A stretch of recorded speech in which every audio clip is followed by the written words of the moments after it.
अस्सलाम वालेकुम दोस्तों, आज की इस वीडियो में हम बात करेंगे गोल्ड के बारे में। इस वीडियो में हम देखेंगे फेडरल रिजर्व की पॉलिसी, सीओटी रिपोर्ट और मेजर न्यूज़ इवेंट्स जो इस वीक में होने वाले हैं, और इनको देखते हुए हम इस वीक के एनालिसिस करेंगे और देखेंगे हमारे लिए कौन सी अपॉर्चुनिटी बेस्ट है। तो वीडियो को आपने स्किप नहीं करना, एंड तक वॉच करना है। और अगर आप हमारे चैनल पर न्यू हैं तो चैनल को सब्सक्राइब करना नहीं भूलना है। और अगर आप फॉरेक्स में न्यू हैं और एक अच्छे ब्रोकर की तलाश में हैं तो डिस्क्रिप्शन में मौजूद बेस्ट ब्रोकर से आप अपना अकाउंट ओपन कर सकते हैं। तो दोस्तों, सबसे पहले बात करते हैं फेडरल रिजर्व की सीएमई वाच टूल के मुताबिक 98% चांस है कि रेट कट जो है वो 425 से लेकर 450 पर मेंटेन किया जाएगा, और सिर्फ 2% चांस है कि रेट कट होगा जो कि 400 से लेकर 425 की रेंज के दरमियान हो सकता है। इसका सीधा मतलब है कि मार्केट ऑलमोस्ट श्योर है कि फेड अभी रेट चेंज नहीं करेगा, लेकिन ट्रंप की गवर्नमेंट की स्पेंडिंग कट्स और ट्रेड प्रोटेक्शन पॉलिसीज़ ने इकोनॉमिक ग्रोथ को कमज़ोर ना दिया है। एक्सपर्ट का कहना है कि 2025 के सेकंड हाफ यानी कि सितंबर और दिसंबर में रेट कट होने के चांसेस बढ़ सकते हैं, लेकिन अभी के लिए Fed wait and see mode में है। पावल ने भी अपनी लेटेस्ट स्पीच में कहा है कि यूएस इकोनॉमी अभी भी स्ट्रॉन्ग है और जब तक ग्रोथ और इन्फ्लेशन कंट्रोल में है, फेड को जल्दी नहीं है पॉलिसी चेंज करने की। यहाँ पर मैं आपको बताता चलूँ कि ट्रंप की पॉलिसीज़ ग्रोथ को स्लो कर रही हैं, जो गोल्ड के लिए सपोर्ट क्रिएट कर सकती हैं। इसके अलावा फेड का स्टैंस अभी न्यूट्रल है, लेकिन सेकंड हाफ में रेट कट का चांस बढ़ने का इम्कान है और रेट अनचेंज रहने का चांसेस ज़्यादा हैं। बुलिश सेंटीमेंट यूएसडी के लिए हो सकते हैं। इसके बाद हम देखते हैं सीओटी रिपोर्ट। तो इस वक्त हमारे पास सीओटी रिपोर्ट ओपन है, जो कि हमें बताती है कि इंस्टीट्यूशनल ट्रेडर्स मार्केट में इस वक्त क्या कर रहे हैं, गोल्ड को बाइंग या सेलिंग क्या पोजीशन है इस वक्त। और अगर आप भी ये रिपोर्ट देखना चाहते हैं तो आपने जस्ट आना है अपने क्रोम में और यहाँ पर लिखना है findforexbroker.com, और इस वेबसाइट को ओपन करने के बाद यहाँ पर आपने फॉरेक्स टूल्स में आ जाना है और सीओटी रिपोर्ट पर क्लिक करके आप इस पेज पर आ जाएंगे। और यहाँ पर आप करेंसी, गोल्ड और DXY सब के जो है वो पोजीशन, नेट पोजीशन देख सकते हैं।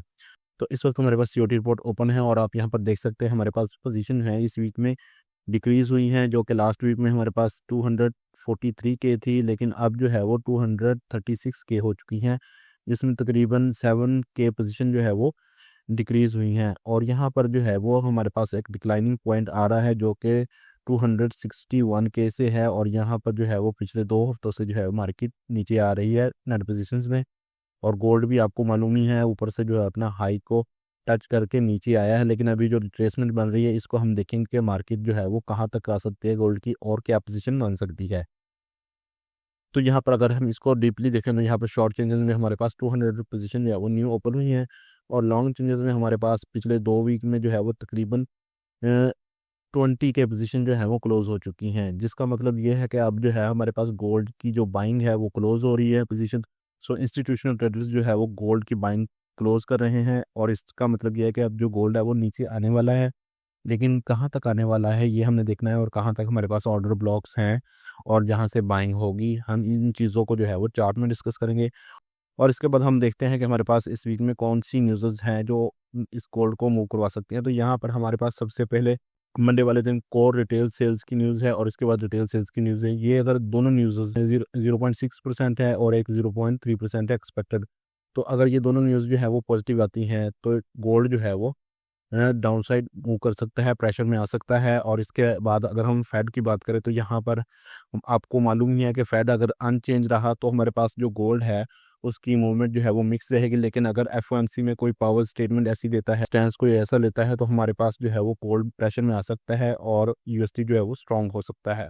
इसके बाद हमारे पास न्यूज़ है अनएम्प्लॉयमेंट क्लेम्स की। तो अगर ये न्यूज़ जो है वो 222 के से ऊपर आती है तो ये यूएसडी के लिए जो है वो नेगेटिव होगी, और अगर नीचे आती है तो ये यूएसडी के लिए पॉजिटिव होगी, और इसका इम्पैक्ट जो है वो गोल्ड पर आपको मालूम ही है। यूएसडी और गोल्ड एक इन्वर्स सिचुएशन में चलते हैं। अगर गोल्ड मजबूत मजबूत है तो यूएसडी वीक है, अगर यूएसडी वीक है तो गोल्ड मजबूत है। ठीक है, इसके बाद हम देखते हैं चार्ट में। तो यहाँ पर हमारे पास इस वक्त गोल्ड का वीकली चार्ट ओपन है, और जैसे कि हमने अपनी सितंबर वाली फोरकास्ट में आपको बताया था कि हमारे पास ये वाला टारगेट पॉइंट हो सकता है, हमारा गोल्ड जो है वो 3000 को जो है वो टेस्ट कर सकता है। और सेम आप यहाँ पर देख सकते हैं हमारा ये गोल्डन लेवल था, यहाँ से मार्केट जो है वो वापस उठी है, और अब जो है हमारा टारगेट पॉइंट जो था उसको मार्केट ने टेस्ट कर लिया है। तो यहाँ पर अगर हम देखें तो यहाँ पर मार्केट ने जो है वो कुछ इस तरह मूव की है लास्ट वीक्स में। यहाँ से मार्केट जब ऊपर आई है तो यहाँ पर मार्केट ने एक हाई बनाया, फिर दोबारा नीचे आई और यहाँ से अपने ऑटो पिकअप किया डे वन में, और यहाँ से वापस मार्केट ने जो है वो अपसाइड मूव दी, और यहाँ पर ये जो क्लोजिंग अभी हमारे पास हुई है, इसकी क्लोजिंग जो है वो अपसाइड हुई है। तो इट्स मीन कि अब जो ट्रेंड है वो कंटिन्यू हो सकता है, लेकिन कहाँ तक हो सकता है और कैसे हो सकता है इसको हम आगे मजीद डे वन में देखते हैं।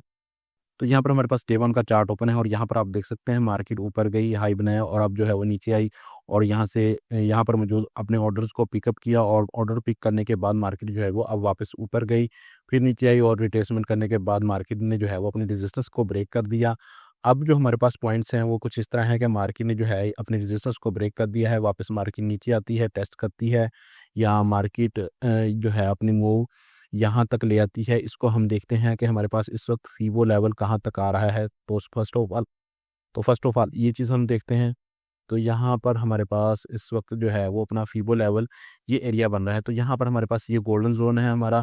अगर मार्केट जो है वो डायरेक्टली यहाँ तक हमें जो है वो कोई मूव देती है तो हम यहाँ से बाइंग करेंगे गोल्ड को, ठीक है, ओवरऑल, ठीक है। और इसके बाद हम जो है वो गोल्ड की बाइंग जो है वो इस एरिया तक होल्ड रखेंगे। ये एरिया जो है हमारा, ठीक है, 3080 तक जो है हम गोल्ड को होल्ड रखेंगे। अगर यहाँ तक मार्केट आती है और यहाँ से हम बाइंग लेंगे, और इसको अगर हम H4 में देखें तो H4 में हमारी पोजीशंस किस तरह बन सकती है इसको हम देखते हैं। तो यहाँ पर H4 में ये ज़रूरी है कि हमारे पास ये जो हमारी सपोर्ट यहाँ पर आ रही है, ये ऑर्डर ब्लॉक जो है हमारा सपोर्ट जो है, अगर इस एरिया को ब्रेक करता है गोल्ड तो हम जो है इसको डाउन साइड देख सकते हैं। डाउन साइड इस एरिया तक हम देखेंगे, यहाँ पर ऑर्डर ब्लॉक मौजूद है, ठीक है। इस एरिया तक जो है हम इस गोल्ड को देखेंगे और यहाँ से भी हम जो है वो बाइंग ले सकते हैं। जब मार्केट अगर इसको ब्रेक करती है नीचे वाली साइड फिर तो ठीक है, समझ आ रहा है कि नीचे हमारा गोल्डन जोन में आ गया। अगर यहाँ से हम बाइंग लेना चाहते हैं तो मार्केट कुछ इस तरह से मूव कर सकती है कि मार्केट इस एरिया को ब्रेक करने के बाद मार्केट नीचे आती है, ठीक है, और इसके बाद वापस ऊपर, फिर दोबारा मार्केट डाउन आए तो इस तरह मूव बनेगी। लेकिन अगर हम इसको मज़ीद देखें H1 में, तो H1 में हमारे पास ये ज़रूरी है कि हमारी अगेन जो सपोर्ट है ये रेजिस्टेंस है और ये हमारी सपोर्ट है। अगर ये सपोर्ट ब्रेक होती है तो हमारे पास फर्स्ट ऑफ ऑल तो ये एरिया मौजूद है, और अगर हम इसको देखें कि हमारी ऊपर वाली साइड तो हमारे पास ये एरिया मौजूद है अगर बाइंग साइड ओपन होती है तो, ठीक है। तो यहाँ तक हमने ट्रेड लेनी है, इससे ऊपर जो है हमने अभी ट्रेड नहीं ओपन करनी, ठीक है, क्योंकि यहाँ पर रिट्रेसमेंट बन रही है और FOMC की न्यूज़ भी है, फेड है, तो यहाँ पर हमें जो है वो एक तरीक़ेकार के मुताबिक ट्रेड लेनी है, ठीक है। इसको मज़ीद हम देखते हैं 30 मिनट में हमारे पास कोई एरिया बन रहा है, तो यहाँ पर हमारे पास कोई एरिया नहीं है। सो हमारे पास ये एरिया जो है वो ओपन पड़ा हुआ है इस वक्त, ठीक है। तो यहाँ पर जब भी ब्रेकआउट होता है नीचे वाली साइड में तो हमारे पास ये एरिया जो है वो 1947 का एरिया जो है वो ओपन हो जाएगा। तो यहाँ तक आप ट्रेड को होल्ड कर सकते हैं अगर आपने सेल की ट्रेड लेनी है, ठीक है। इससे पहले आपने जो है वो इसकी ट्रेड नहीं लेनी गोल्ड की, सेल की, क्योंकि यहाँ से मार्केट पहले भी रिजेक्ट होकर ऊपर जा चुकी है। तो अगर अब दोबारा मार्केट यहाँ ब्रेकआउट नहीं देती है H4 में या डे वन में, तो दोबारा मार्केट जब ऊपर जाती है तो ये एरिया अगर ब्रेक कर जाए तो मार्केट इस तरफ निकल जाएगी। सो आपका जो है स्टॉप लॉस हिट हो जाएगा। सो जस्ट आपने इस चीज़ से अवॉइड करना है और ब्रेकआउट का इंतज़ार करना है। आई होप कि आपको ये एनालिसिस पसंद आए होंगे। अगर अगर ये एनालिसिस आपको पसंद आए हैं तो वीडियो को लाइक और चैनल को सब्सक्राइब लाजमी करना है। Thanks for watching. अल्लाह हाफिज़।